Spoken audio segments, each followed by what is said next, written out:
Amerika Serikat kini berada di posisi pertama yang mencatatkan jumlah kematian tertinggi akibat COVID-19. Virus ganas tersebut sekaligus meluluhlantahkan sektor formal negeri Paman Sam, sehingga terjadilah badai PHK yang mengancam Amerika ke jurang resesi. Selengkapnya saya akan ulas dalam Amerika Sudah Corona Tertimpa Resesi. Dan juga Asosiasi Bisnis dan Ekonomi Amerika Serikat (NABE) baru saja merilis hasil surveinya bahwa perekonomian Amerika Serikat diproyeksikan akan masuk dalam status resesi. Amerika juga disebut akan tetap terkontraksi lebih dalam selama semester 1 2020 diakibatkan mewabahnya COVID-19 di negara tersebut. Dengan adanya pembatasan aktivitas ekonomi yang sangat ketat, pertumbuhan ekonomi juga diproyeksikan akan jatuh ke level 2,4% pada kuartal pertama tahun ini. Sementara pada kuartal kedua proyeksinya malah lebih dalam, yakni akan ada penurunan hingga 26,5% PDB Amerika. Kondisi penutupan massal bisnis ini di berbagai sektor juga menjadi pukulan terbesar bagi pasar tenaga kerja Amerika. Bahkan atas hal ini tingkat pengangguran Amerika juga diproyeksikan melejit menjadi 12% pada pertengahan tahun nanti. Yang diawali dengan 4,58 juta penduduk Amerika Serikat akan kehilangan pekerjaannya pada kuartal 2 2020. Tingginya angka PHK juga akan menyeret tingkat pengeluaran yang menjadi bagian terbesar dari roda penarik ekonomi Amerika Serikat. Konsumsi masyarakat mencatatkan kontribusinya sebesar 70% dari total pertumbuhan ekonomi Amerika Serikat. Nah, walaupun di kondisi demikian, perekonomian negeri Paman Sam tersebut juga akan diproyeksikan melambung pada pertengahan kedua 2020 dengan pertumbuhan ekonomi di level 6% pada akhir tahun nanti. Di tengah ketidakpastian ekonomi ini, COVID-19 sebagai lembaga dan juga karena COVID-19 sebagai lembaga internasional keuangan IMF melihat bahwa Amerika Serikat masih berada di posisi pertama PDB dunia. Amerika juga dianggap sebagai negara dengan perekonomian terbesar di dunia dengan PDB mencapai 22,32 triliun dolar Amerika Serikat pada kuartal 4 2019. Setelah Amerika juga diikuti Jepang dan juga Jerman yang menduduki status negara dengan PDB yang tinggi. AIU juga turut meramal perekonomian global bahwa diproyeksi akan terkontraksi 2,2% pada 2020. Padahal sebelumnya AIU memperkirakan PDB global akan tumbuh 2,3%. Dan atas hal ini, AIU memproyeksikan ekonomi Amerika Serikat akan terkontraksi begitu 2,8% pada tahun ini. Dan juga dengan berbagai proyeksi dari ekonom serta lembaga keuangan global, apakah Amerika akan benar-benar mengalami resesi? Mari kita lihat dulu bagaimana chart ini begitu yang dirilis oleh Trading Ekonomi. Memang terlihat di sini Amerika sendiri di kuartal 4 2019 berada di 2,1 PDB begitu dan juga dikhawatirkan juga akan di kuartal 1 2020 dan kuartal 2 2020 ini akan terjadi resesi begitu karena penurunan yang signifikan. Dan resesi sendiri dapat diartikan sebagai periode jatuhnya aktivitas ekonomi yang tersebar di seluruh sektor ekonomi dan berlangsung selama lebih dari beberapa bulan. Resesi biasanya diakui setelah 2 kuartal berturut-turut suatu negara mengalami penurunan ekonomi sebagaimana tercermin oleh PDB dengan bersama dengan indikator begitu, indikator bulanan. Penurunan tersebut biasanya menyerang 5 indikator ekonomi, yakni PDB real, pendapatan pekerjaan, manufaktur, serta penjualan retail.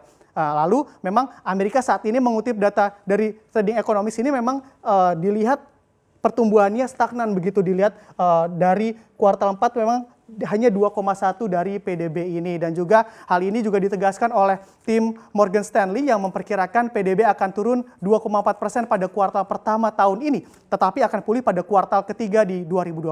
Secara keseluruhan proyeksi ekonomi Amerika berkontraksi 2,3% pada kuartal 4 2020 dan menjadikan pertumbuhan global setahun penuh turun menjadi 0,3%.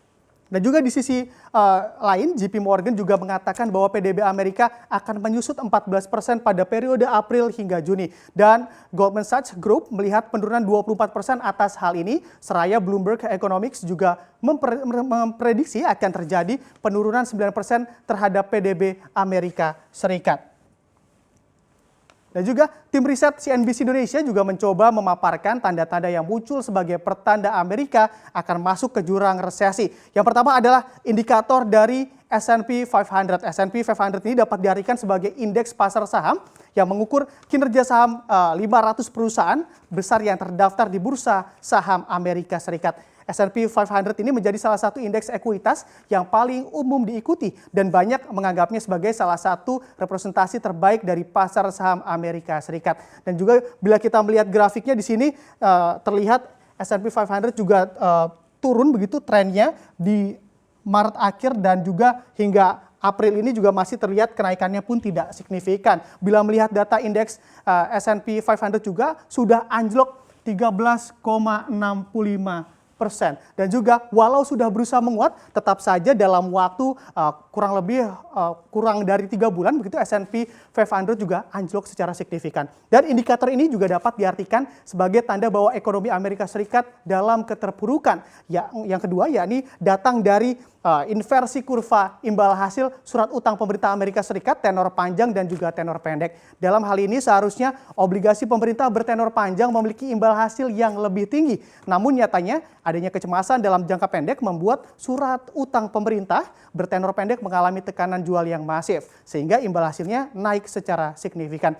Dan tanda selanjutnya yakni angka Purchasing Manager Index atau PMI manufaktur Amerika yang berada di level 48,5 pada bulan Maret 2020. Pada level di bawah 50 dapat diindikasikan pula sektor tersebut mengalami kontraksi. Dan hal ini juga tak lain karena banyak orang diminta untuk work from home atau bekerja dari rumah sehingga banyak pabrik tidak beroperasi atau bahkan beroperasi dengan kapasitas rendah. Dan kondisi ini pula menjadikan terganggunya rantai pasok dan sektor manufaktur berjalan lambat. Tanda selanjutnya yakni gelombang PHK begitu yang terjadi di Amerika Serikat. Seringkali resesi juga diidentikan dengan banyaknya pengangguran dan pada kondisi ini jumlah klaim begitu untuk di Amerika Serikat secara mingguan yang berakhir pada Maret 2020 mencapai 6,6 juta orang. Ditaksir pula angka ini akan menembus 15,5 juta orang. Tanda terakhir, Bank Sentral Amerika Serikat atau The Fed ikut turun tangan guna menangani tingkat pengangguran yang tinggi di Amerika Serikat. Dan dalam hal ini, The Fed juga berusaha melakukan pelonggaran moneter guna menjaga stabilitas ekonomi di negeri paman Sam tersebut. Dan juga selanjutnya guna menyelamatkan kondisi perekonomian yang jatuh cukup signifikan, pemerintah Amerika Serikat mengeluarkan beberapa kebijakan guna bertahan dari serangan wabah COVID-19 ini. Yang pertama adalah Amerika Serikat gelontorkan stimulus terbesar sepanjang sejarah. Presiden Amerika Serikat Donald Trump resmi menandatangani rancangan undang-undang stimulus 2,2 triliun dolar Amerika Serikat atau lebih dari 35.000 triliun rupiah. Di sini Donald Trump juga menjelaskan bahwa stimulus ini nantinya akan ditujukan guna membantu sektor industri UMKM dan para buruh dalam menghadapi krisis ekonomi. Yang kedua adalah The Fed mengumumkan pemangkasan suku bunga acuannya atau Federal Funds Rate sebesar 100 basis point atau menjadi 0,25%. Suku bunga tersebut menjadi suku bunga acuan terendah sejak tahun 2015.